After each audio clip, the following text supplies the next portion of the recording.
One of the great challenges in life is knowing enough to think you're right, but not enough to know you're wrong. Yeah. Well, that is a big problem with a lot of people that watch these YouTube videos. That's right? what it is. They say, oh, this is right. Oh, my gosh. But they don't know enough to know why it's wrong. Well, this is what I want to talk to you about. What is it about people that there's this very compelling need to find something out that other people don't know, like the world is flat, like dinosaurs aren't real. Like that kind of stuff is very compelling to people. So what I do in those cases, in the Bigfoot. Yeah. So what I do is I would say, instead of debating them, and some of your listeners are listening to this right now, all I would do is say, what is your best single bit of evidence for what you're claiming? And what would it take to show that you're wrong? All right, well, let's go with a simple one. So that's what I would ask. Okay. And I've done this exercise, and it doesn't work. You know why? Why? Because there was a guy who didn't believe we went to the moon. We spent a third of our time in our last session there. So there's someone I know who doesn't believe we went to the moon. Let me just say he's skeptical. So I said, what kind of evidence would convince you? He said, images of the landing site of the Apollo missions. So I said, okay, here's a website where we sent, in fact, it wasn't us, it was the Chinese, I think it was the Chinese or Europeans, sent a probe, an orbiter to the moon so that it was close enough, because ground-based telescopes are not, they don't have the resolution to see the landing sites. But if you get close enough to the moon, you can. It photographed the entire surface of the moon, and there were the landing sites, and you saw the rover tracks and the base for the lunar module. And so that night he went home and found it. And then he came back and says, well, NASA could have faked that. Well, I'm done with you. We have no more to talk about. Because he's not ready to be convinced. Well, that's a weird one, too. Because I gave him the evidence he asked for. Exact evidence. That would convince him, and it did not convince him. That's a singular event. I have no other conversation with him. That's a singular event, which you could say in one way or another, like, it is possible that someone could fake a singular event. They can't fake whether or not the world's flat, right? Like that, to me, is the scariest one. That there's so many people out there that believe the world is flat because you could literally see the curvature of the Earth from a plane. I mean, you can get to parts of you look at the images from the space station where they circle the moon, or they circle the Earth, rather. I mean, there's many satellite images of the Earth in its entirety. You know, and one of the things that the argument was how come every photograph of the Earth is a compilation of photographs? Well, because they're all taken from 300 miles up. The Earth is huge. Yeah, here's way bigger than 300 miles. Yeah, you have to take compilations. Mosaic it. Yeah. You have to. That's the only way to get images except of the for Earth. the Apollo photo. The Apollo 17 coming back has the Earth. That's the famous one that has Africa and Antarctica in view. It's the full Earth. Very few full Earths. It's very hard to get a full Earth single photo. Of course. And when we went to the moon missions, when they're coming back, think about it. To get full Earth means the sun is behind the astronauts on the way back to Earth, which means the side of the moon facing Earth is not lit. But that's the side of the moon they came from. So they want to visit the moon while it's sunlight there. They don't want to need flashlights when they get to the moon. So if they visit the moon while there's sunlight, Earth, the view of Earth at that time will not be full. So Apollo 17 was there long enough so that by the time they left, the moon was basically a new moon, Earth was full moon, Earth was full Earth, and then they got a full Earth photo. Those packs that they have on their back that regulate their temperature, that allows them to walk on the surface of the moon when it's 250 degrees above zero? Well, the side that's facing the sun is more than 200 degrees, and in the shadow it drops. 250 degrees below, right? Yeah. So can it switch back and forth between those two environments? Yeah, what you just insulate. The astronaut's insulated, and so when you're insulated, those temperature extremes are not felt, or they're minimized. And it's regulated by the pack. Oh yeah, in some sort of way. Yeah. So it's a life support. The pack goes warm. It's not only cool. oxygen and it maintains the temperature. But it's capable, obviously, of warming and cooling. In the face of what's going on. It maintains the temperature. That's how you need to think about it. Okay, so regardless of it's not that it's cooling one side of you and chilling the other and heating the other side. Right. It's maintaining a temperature for you. And when you are in space, like say when they're doing a spacewalk, like on the space station, same thing. Same thing as being on the surface of the moon. Because there's no atmosphere. On Earth, you are in this cocoon, dare I say, of atmosphere. So all the air in this room is the same temperature. Because the air can communicate a difference in temperature to itself, equilibrating it across the whole room. Right.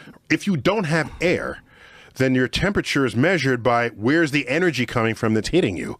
And if the sun is hitting you, all that energy will be raising your temperature, and the side of you that's not facing photons, that temperature will drop. So you could survive it if you put yourself on a rotisserie.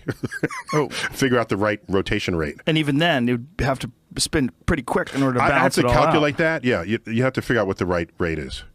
Now, when you get in a debate with a guy like that, I don't debate BOB people. guy, I don't debate people. Okay, well, when you discuss, because as the saying educate, goes, when an argument lasts more than 5 minutes, both sides are wrong. Well, that's a terrible saying. It's yeah, definitely it's mostly someone right. wrong and the other person's stubborn. You know, it could definitely last for hours. Yeah. That's not true at all. It's not. It's true 80% of the time. Okay. Oh, okay. Yeah. But you got into it with that rapper that thinks that the I'll tell you why, B.O.B. Because in his Twitter stream, he was saying he was invoking physics.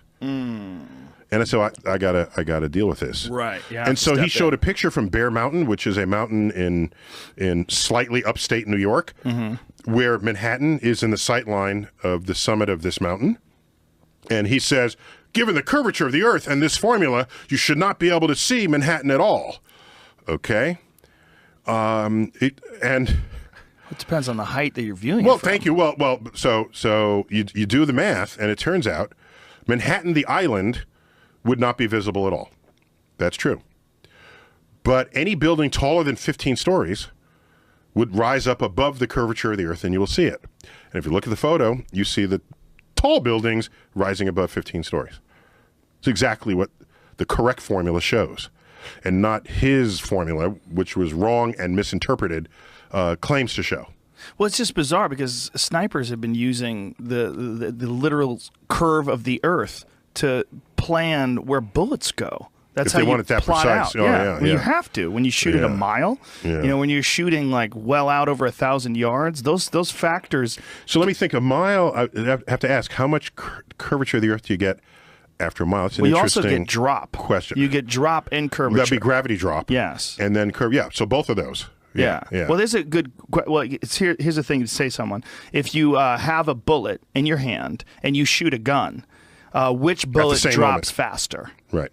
They generally they get the wrong answer to that. Yeah, they drop at the exact same rate. They'll hit the ground at the same time. Exact same time, and that blows people's minds. They can't believe that's. But you fact. do that in Physics 101. You know, it's a physics demo. So that's why physics is so important. You know, people say, "Oh, let's take biology and this." Great, but don't leave out the physics, because that's where the fundamental operations of nature are to be found, of the physical universe are to be found. So what you have is you have a gun at one side. It's like a thing that shoots out a projectile. I don't want to call it a gun. At one side of the stage, and then you have like a little stuffed animal at the other side of the stage, held up with an electromagnet at the top of its head. And these two are exactly the same level. As the projectile comes out from this mini cannon, it trips an electric circuit that releases the electromagnet at the top of the stuffed animal. The stuffed animal begins to fall. The bullet moves horizontally, but also falls, because gravity is pulling them both. And you watch the projectile curve down, you watch the stuffed animal curve down, and it hits the stuffed animal every single time. The only factor that would change that would be if you put wings on the bullet and it was dealing with the wind. Wings. Right? Yeah, wind would affect it. Yeah. Do they have bullets with wings? I haven't seen that. No, they don't. Okay. No, but if they did. Yeah. You know, if like you shot the bullet and then they figured out like clink and the wings came out. I saw that on some James Bond movie. I Probably. thought. Yeah, I'm sure. Yeah. Yeah. It's just got to be frustrating for you when these things come back around. Like there was no flat Earth theory when I was in high school. So there were other things though. Think about it. When you were in high school, there was much more astrology going on. Oh yeah. The President Reagan. Let's talk about that. Nancy Reagan had an astrologer. So today, you don't see much of it. Unless you talk to Steve Maxwell. Well, but it's still there. It's just not. It's not manifesting in public policy. Some people believe in it deeply. I agree, but it's not up there in public policy. That's what I'm saying. Okay. Well, Nancy Reagan was really the only one that made it public policy. Sure, but at the bar, do you hear people saying, "What's your sign?" Oh, hell yeah! Is that still a pickup line? Oh, hell still? yeah, 100%. No, let it not be true. Listen, dude, you're married. On Tinder, you're an older man. I'm out of it. You don't understand. If you want to get laid, you got to talk nonsense to people. Got to talk. Well, I'm a Scorpio. And if you're a Taurus, we should just stop talking. Okay, so I missed that. I misled myself. I thought it was fading. Oh, but Nancy Reagan was the big proponent. Well, at the time, but it's nonsense astrology now. It's not like someone who really understands astrological charts and can plot it, and the moon's in retrograde, and you were born on, Celsius is rising, and all that crazy crap that they tried. I don't know what they're doing. I was on a talk show with an astrologer. A real one? Apparently, yeah. She's a real one or a fake one, right? How do you know? She says she's real. Okay. And I trust her because she talks about how fake other astrologers are. Oh, so she's a hater. No. She's a hater. Don't trust her. And she was saying that the Kennedys all died during a lunar eclipse. Oh, scary. And that this is a very checkable statement. She just says this, and everyone's listening and believing. And said, "Wow, that can't be by accident." And, well, I don't know when other Kennedys died, but I know when Jack Kennedy died, and it was November 22nd, 1963. So I don't need to know if there's an eclipse then. I just need to know what phase the moon is in. Right. Because you can only have a lunar eclipse when the moon is full. So the moon was nowhere near full. It was like 2 weeks away from full.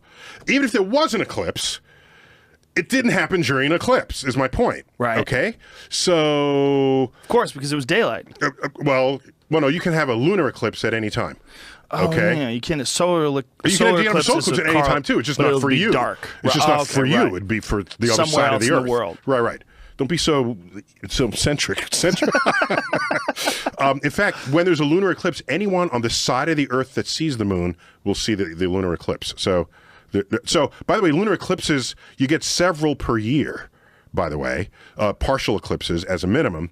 And every couple of years, there's full lunar eclipses. So these are not rare things to start. They're not rare, okay?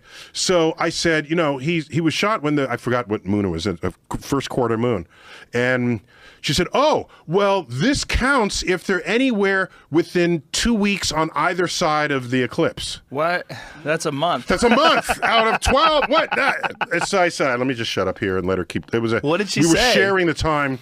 It was Pharrell had a talk show. We were both on Pharrell's talk show. So, and he likes science, by the way. And he wore a NASA shirt at the Academy Award group photo. That's so cool. I got to give him some props for that.